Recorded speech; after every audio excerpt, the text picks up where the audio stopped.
Revelations. O livro de Mateus, especificamente o capítulo 24, 37 a 39, traça um paralelo cautelar entre a era de Noé e a segunda vinda. Isso naturalmente leva alguém a perguntar o que estava acontecendo durante o tempo de Noé.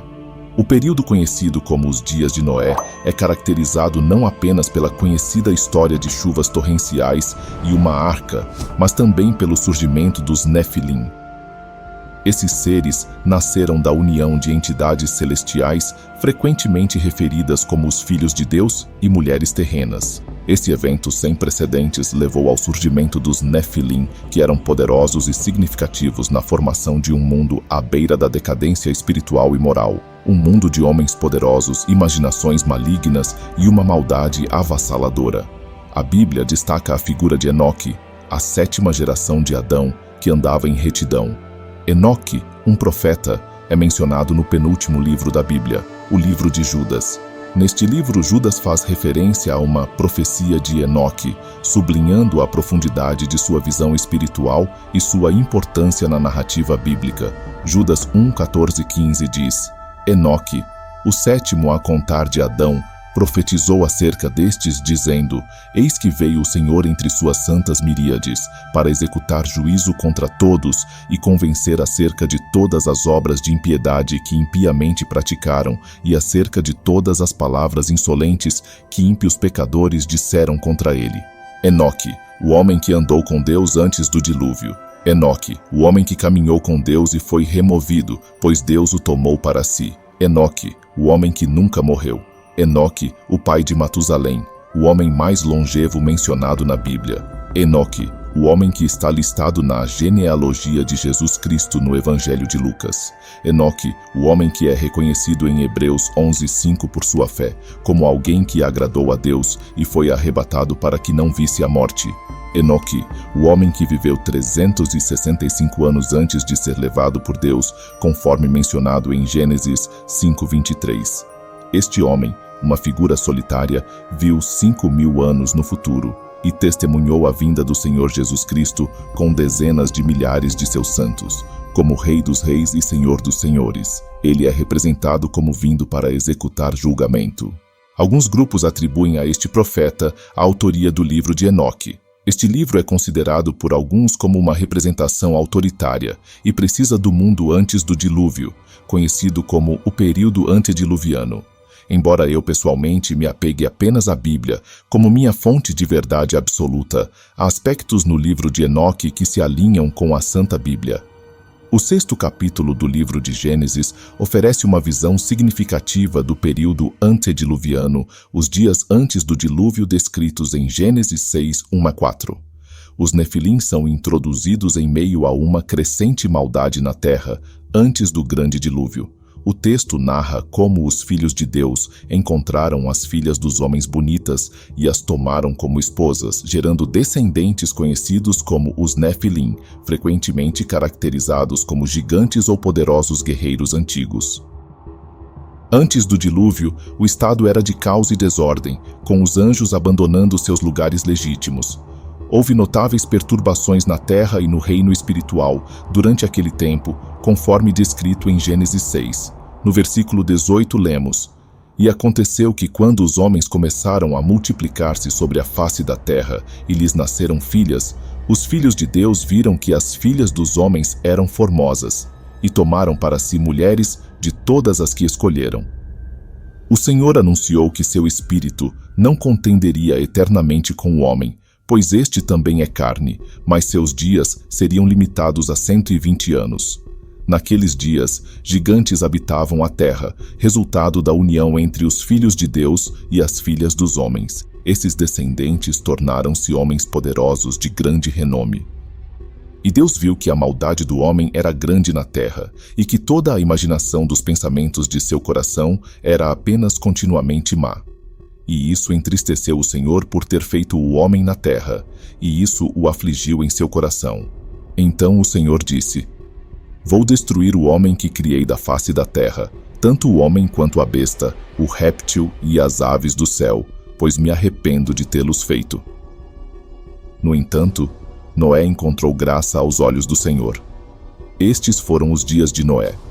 O livro de Mateus, especificamente 24, 37 e 39, aborda essa era de Noé, enfatizando um paralelo de advertência entre aqueles tempos e a segunda vinda. Mateus 24, 37 e 39 diz: Mas assim como foram os dias de Noé, assim será também a vinda do Filho do Homem. Porque, assim como nos dias anteriores ao dilúvio, comiam, bebiam, casavam e davam-se em casamento, até o dia em que Noé entrou na arca, e não o perceberam, até que veio o dilúvio e os levou a todos, assim será também a vinda do Filho do Homem. Essa passagem das Escrituras tem provocado inúmeras interpretações e debates entre teólogos e estudiosos da Bíblia. A interpretação mais amplamente aceita de Mateus 24, 37 e 39 entre os estudiosos bíblicos destaca a imprevisibilidade do julgamento. Essa perspectiva enfatiza que o retorno de Cristo será inesperado, surpreendendo muitos, de maneira semelhante ao dilúvio nos dias de Noé. Vou explorar essa interpretação mais detalhadamente no final deste sermão. No entanto, existem muitas outras interpretações e notáveis paralelos com os dias atuais. Um desses paralelos é o aspecto espiritual e sobrenatural dos dias de Noé.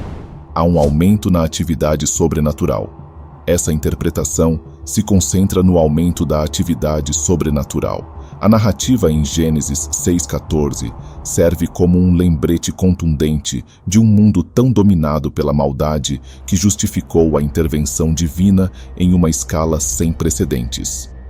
O envolvimento dos filhos de Deus com mulheres humanas, resultando no surgimento dos Nefilins, tem sido objeto de intenso debate e estudo entre teólogos e estudiosos bíblicos por séculos.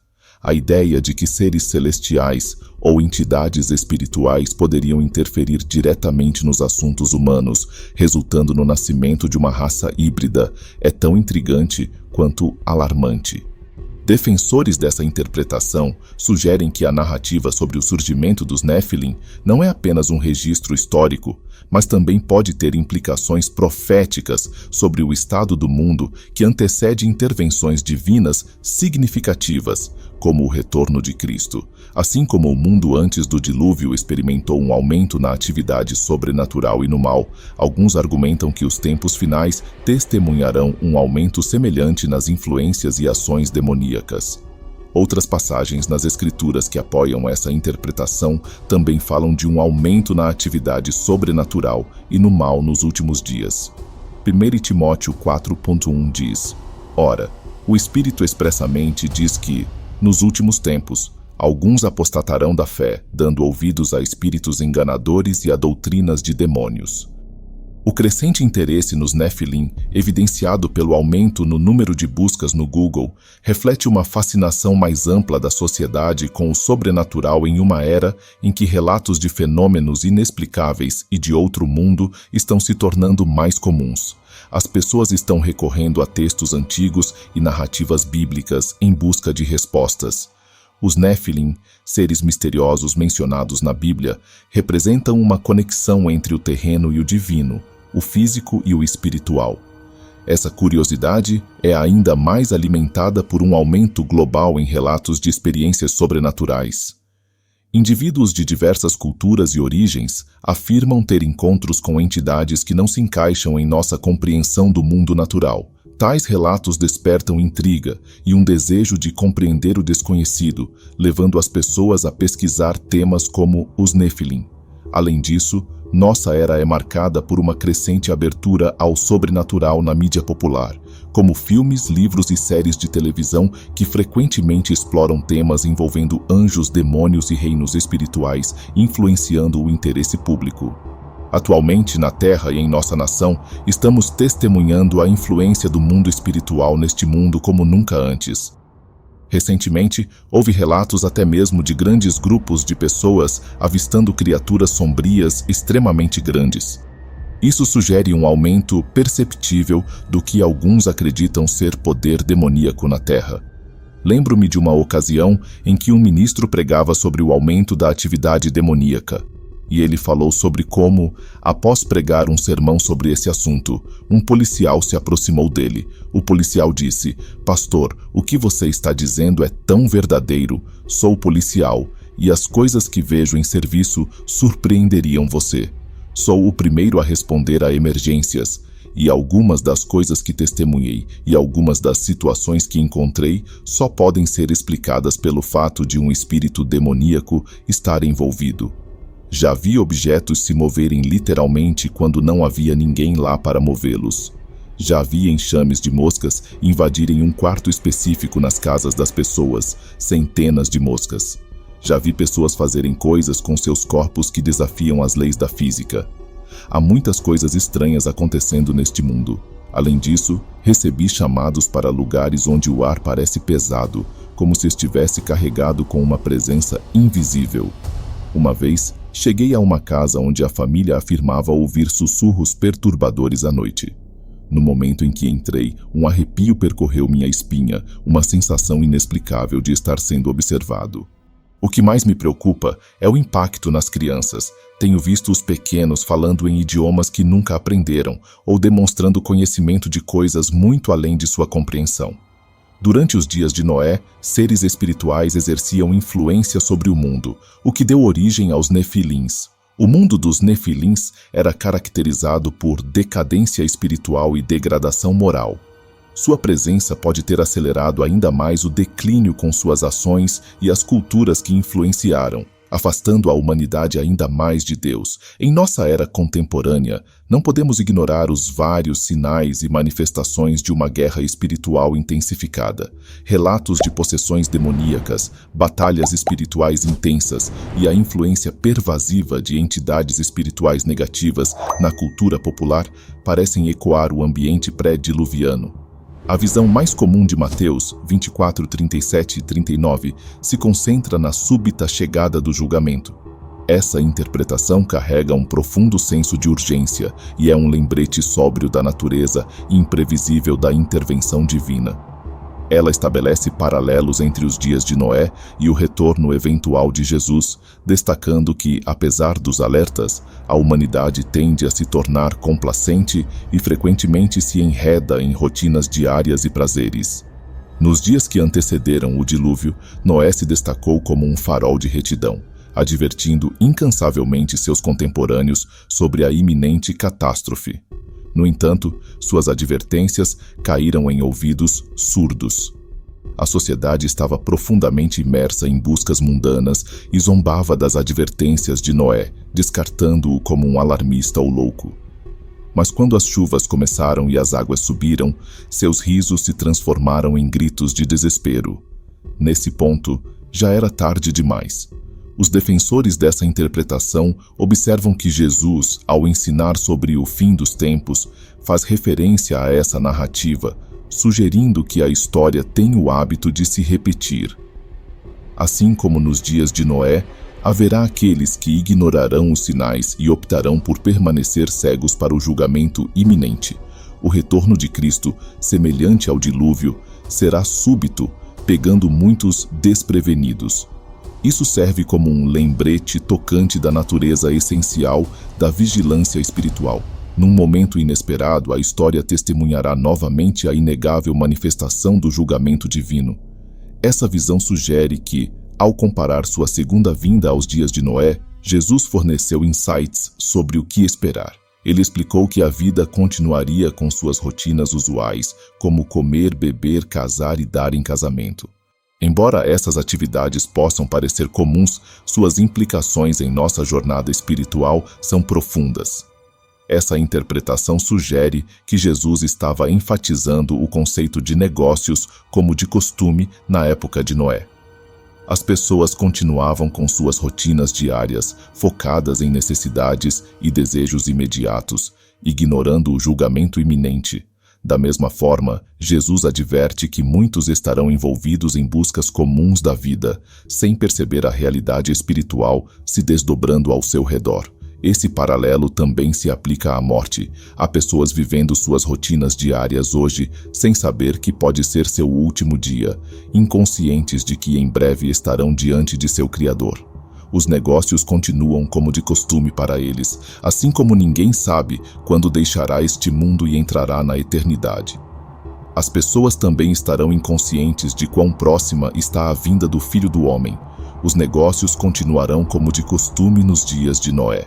A humanidade fez uma escolha consciente de se afastar dos caminhos justos de Deus, entregando-se ao pecado, abraçando o relativismo moral e a gratificação pessoal acima de tudo. A busca pelo prazer e pelos desejos egocêntricos tornou-se seu foco principal, afastando-os ainda mais da verdade e bondade de Deus. Essa partida dos mandamentos de Deus causou um declínio espiritual e moral que permeou a sociedade com consequências devastadoras para as gerações que se seguiram. O que é profundamente perturbador é que, no meio desse declínio moral, a vida parecia continuar como de costume. As pessoas seguiam suas rotinas diárias, aparentemente alheias à escuridão espiritual que as cercava. O mundo funcionava, casamentos aconteciam e refeições eram compartilhadas como se nada estivesse errado.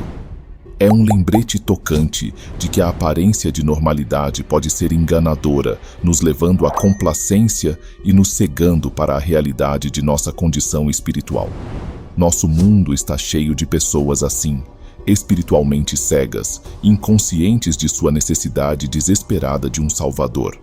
No entanto, elas estão aproveitando a vida, fazendo caminhadas, apreciando a paisagem, saindo em encontros com seus interesses amorosos, indo ao cinema, assistir a um filme que esperaram meses para ser lançado, comprando carros novos, celebrando ocasiões, sem saber que o julgamento está chegando. Elas não têm consciência de quão rápido o julgamento se aproxima, ainda assim vivem vidas normais, espiritualmente cegas. A verdade impactante é que muitos estavam espiritualmente cegos durante o tempo de Noé. Eles eram incapazes ou não estavam dispostos a ver o verdadeiro estado de suas almas e o julgamento iminente que os aguardava. Eles foram cativados pelo fascínio do pecado e pela busca de desejos pessoais, abandonando a verdade divina. Essa cegueira espiritual os impediu de reconhecer a necessidade desesperada de arrependimento e reconciliação com Deus nos dias de Noé. A humanidade fez uma escolha consciente de se afastar dos caminhos justos de Deus, entregando-se ao pecado, abraçando o relativismo moral e a gratificação pessoal. Acima de tudo, a busca pelo prazer e pelos desejos centrados em si mesmos tornou-se seu foco principal, afastando-os ainda mais da verdade e bondade de Deus. Essa ruptura com os mandamentos de Deus causou uma decadência espiritual e moral que permeou a sociedade, com consequências devastadoras para as gerações seguintes. Essa interpretação acredita que, quando Jesus falou sobre a vida continuando como nos dias de Noé, ele estava enfatizando o conceito de negócios como de costume, pois, em um momento inesperado, a história testemunhará novamente a manifestação inegável. Inscreva-se no canal, ative as notificações e compartilhe o vídeo. Obrigado por assistir e fique com Deus.